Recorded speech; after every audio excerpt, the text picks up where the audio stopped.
Hey, welcome again to another podcast by Touchstone Financial Education. My name is Elliot. This is going to be the last in the series of podcasts that I do on the basics. I've run from different types of accounts to some basic indicators to asset allocation.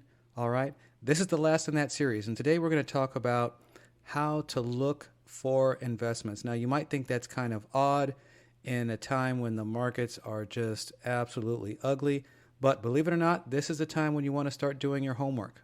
All right. So once again, my name is Elliot. This is Touchstone Financial Education. You can find us at touchstonefinancialeducation.com. That's the website. Send an email, shout out. Maybe if you have some questions, you can leave some questions there and I'll answer them through the podcast. I can also be found on LinkedIn. My name again is Elliot, last name Cox. You'll see my pic and of course my profile there. Send me a message, say hello, shout out to all my international listeners. Thank you guys, I really appreciate it. All right, now let's get into it.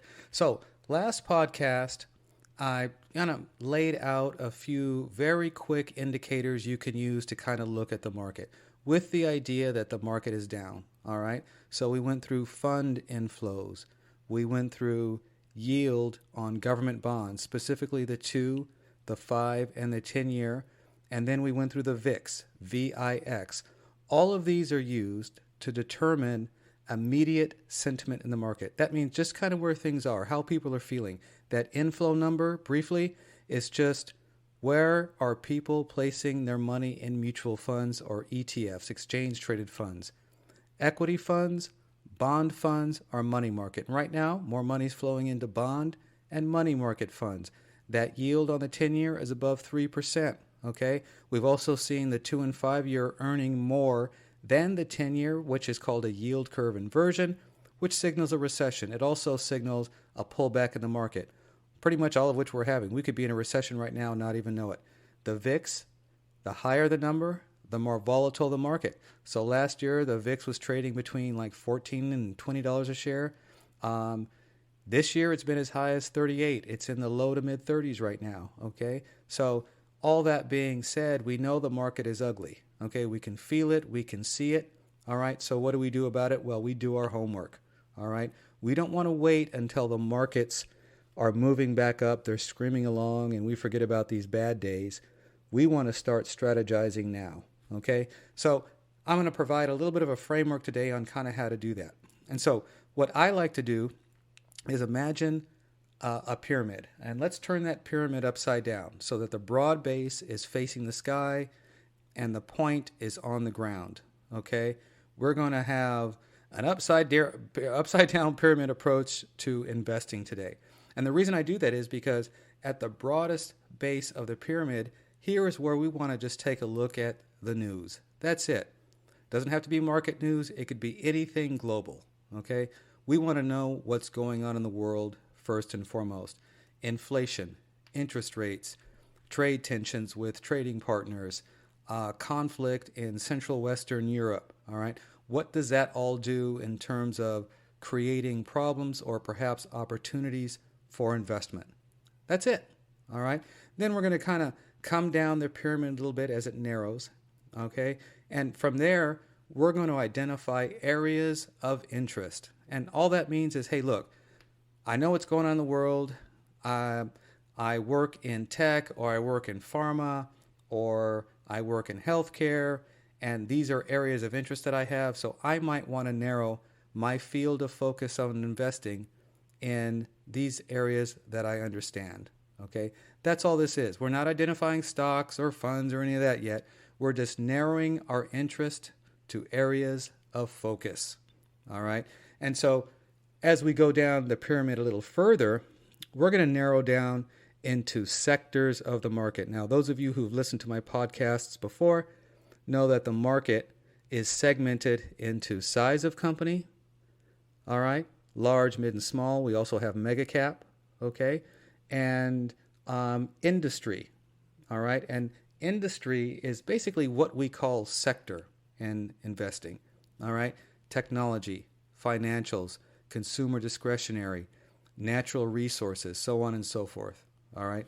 So as we're down at that sector level, here is where we begin to identify opportunities for investment, or for right now, because the market is so bad, areas we want to kind of sit back and watch. We want to add or create a watch list.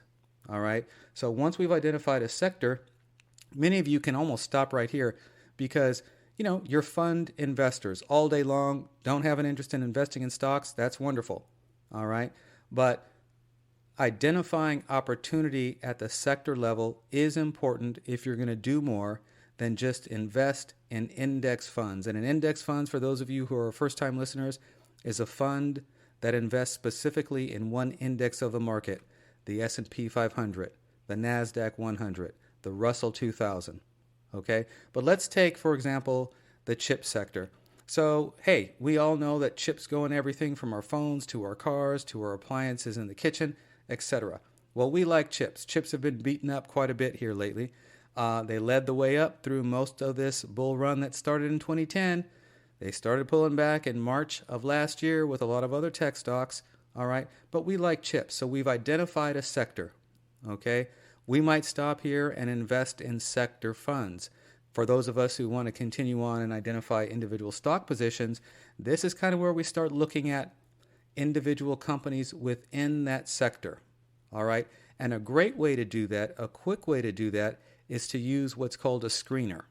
Now, screeners are pretty common. They're on your investment platform through your 401k.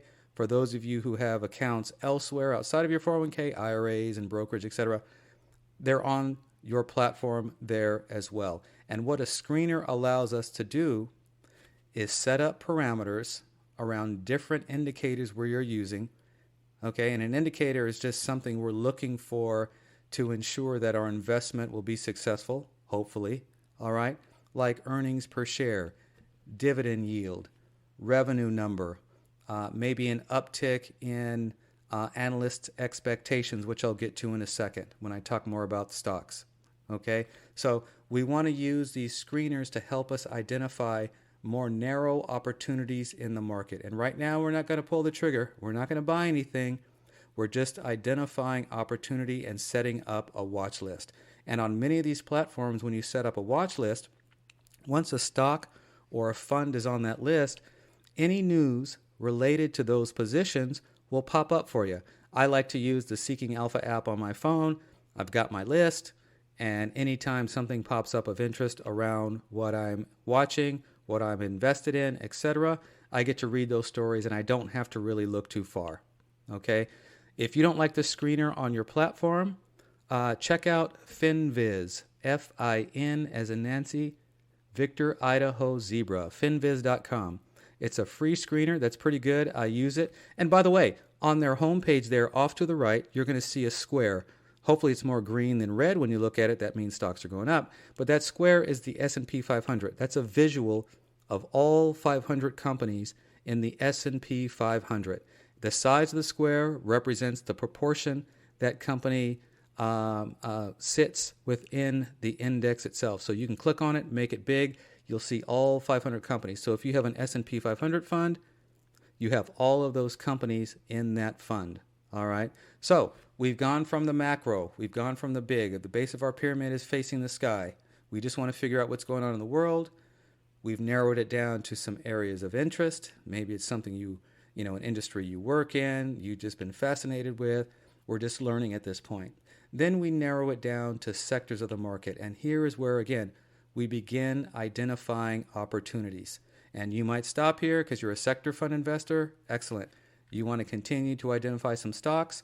This is where we start getting more focused, and we can use those screeners on our platform or FinViz or a watch list through Seeking Alpha, etc. Okay? This just helps us make better decisions. This just helps us eliminate the emotional pull that a lot of times investing in individual stocks or sector funds kind of, it puts that feeling in your stomach. You're not quite sure. We're just eliminating that emotional component by creating a template of pursuing investment opportunity when the markets aren't ripe for investment just yet. That's it. That's all there is, right? And as you're looking at all this, please don't look at articles or read analyst opinion that just agrees with you. Seek out those things that counter your position. That's how you uncover your biases, right? And it'll refine your list. You might not like to be wrong, and that's okay. For those of us who invest, we've got big egos. I get it. But we need that counterbalance. We need those checks and balances in the pursuit of information when we're looking at opportunities in the market. All right. So once we've narrowed down to sectors, hey, maybe you want both sector funds and stocks, because I do the same thing.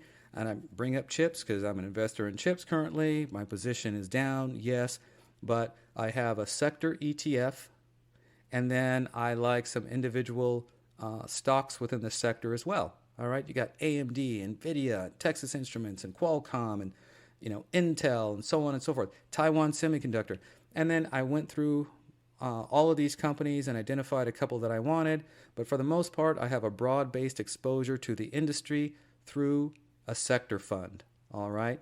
And again, just remember to read some of those articles that are counter to your position. That will make you a better investor. Now, on your watch list, once we have that together, we've done all this, we've got our screeners, we've narrowed it down, so on and so forth. When do I pull the trigger? Well, I'm going to refer back to my previous consult and looking at things like fund inflow, the treasury yield, and the VIX. We're looking for an entry point. And one thing that's crucial about an entry point is our time frame, okay? Everybody's time frame is different, all right? If this is retirement dollars and you've got 10, 20 years, it doesn't really matter. You might even want to start now, okay? If this is a brokerage account and you have some goals in the next 3 to 5 years, or maybe a little bit less, all right? Time is more an important component in your analysis. And not to say that we're going to pick the bottom, all right? But we want to look for a change in sentiment, okay? So we want to see that VIX come out of the 30s. We want that VIX in the low to mid 20s, all right? We want to see that 10-year Treasury yield below 3%. The 2 and the 5 should follow. There should be no yield curve inversion. There should be no higher interest rate on a 5-year or a 2-year that's higher than the 10-year. Okay, that's kind of setting things on the right track. And then lastly, that inflow number, we get that kind of monthly. All right, everybody has their own way of calculating that.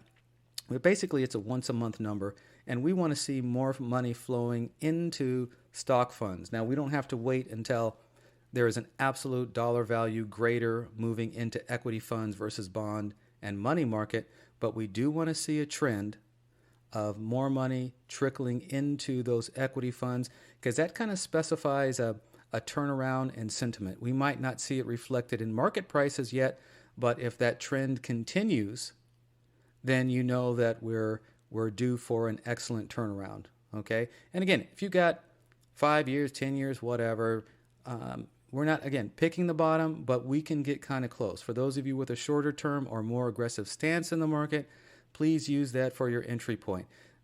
Just a few hours before I made this, Adobe guided lower, right? We know that Microsoft guided lower. So a lot of big tech companies are guiding lower. What does that mean in an environment where the market's already down? In the case of the NASDAQ, in the case of a lot of tech stocks, they're down 30, 40, 50% in the last 12 months, all right? But are they strong fundamentally, okay? We will get into metrics as to determine what's a strong fundamental company, next time, all right? I didn't want to take all the time getting into that. And like I said at the top of this podcast, this is the last of the basics, all right? So from here on out, we're going to get a little more technical, and hopefully I get to move a little faster. So if you've got some questions on the basics of investing, please listen to my previous 8 or 9 podcasts on the basics so you can get caught up, all right? Because we will be moving into revenue numbers, earning per share, where they sit on an index, what analysts expect from different companies, all these wonderful things that help us make decisions on how to invest in stocks and sector ETFs. All right. So with that said, another shameless plug. My name is Elliot. This is Touchstone Financial Education. And you can go to touchstonefinancialeducation.com, leave me a message. And for those of you who are my recurring listeners, please like and share. Also, follow. That would be great as well. Shout out once again to my international listeners. I think that's kind of cool. I've got listeners in Spain and Australia and Canada and Ireland and a few other countries. So I'm pretty impressed that you guys are taking the time to listen as to what's going on here, and more importantly, and I'm humbled, of course, that you're listening to me. So thanks once again, and look forward to talking to you guys next time on more specifics on stock investing as well as sector fund investing. Take care.